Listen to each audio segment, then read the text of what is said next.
Born on March 19, 1813, David Livingstone devoted his life to the service of his Lord Jesus Christ through the exploration of Africa, aiming to facilitate access to the gospel. His parents, both of humble means, raised Livingstone along with 6 siblings in a lone room situated atop a tenement building that was allocated for workers from a cotton factory. At the tender age of 10, he joined the workforce in a cotton mill to support his family, utilizing a portion of his week's earnings to purchase a Latin grammar book. In 1834, a call from British and American churches seeking skilled medical missionaries for China fueled Livingstone's resolve to pursue that vocation.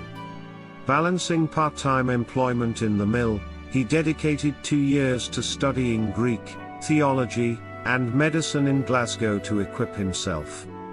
By 1838, the London Missionary Society welcomed him into their ranks, but instead of China, he was convinced to go to Africa.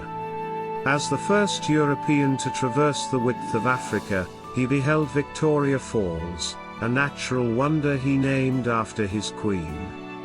Livingstone also witnessed the atrocities of the East African slave trade and passionately committed himself as an abolitionist. He wrote in his journal, "God, send me anywhere, only go with me.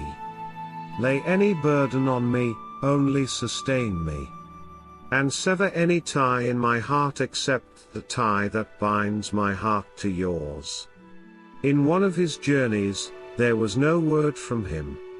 After nothing was heard from him for many months, Henry Stanley, an explorer and journalist, set out to find Livingstone.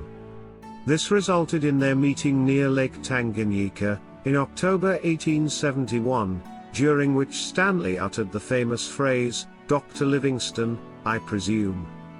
With new supplies from Stanley, Livingstone continued his efforts to find the source of the Nile River, a goal he had set out to accomplish for many years. However, he never discovered the source. His health had been poor for many years, and he died on May 1, 1873.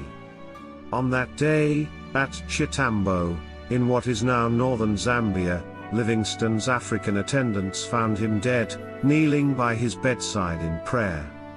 Livingstone's heart had been buried under a mpundu tree by his faithful attendants, but they enclosed his embalmed body in a cylinder of bark, wrapped in sailcloth, and carried it to the coast to be sailed to London, where he was eventually buried at Westminster Abbey. On his tombstone are engraved these words, "Brought by faithful hands over land and sea, here rests David Livingstone, missionary, traveler, philanthropist."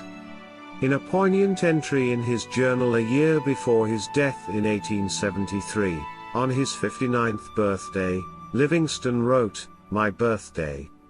My Jesus, my King, my life, my all. I again dedicate my whole self to thee.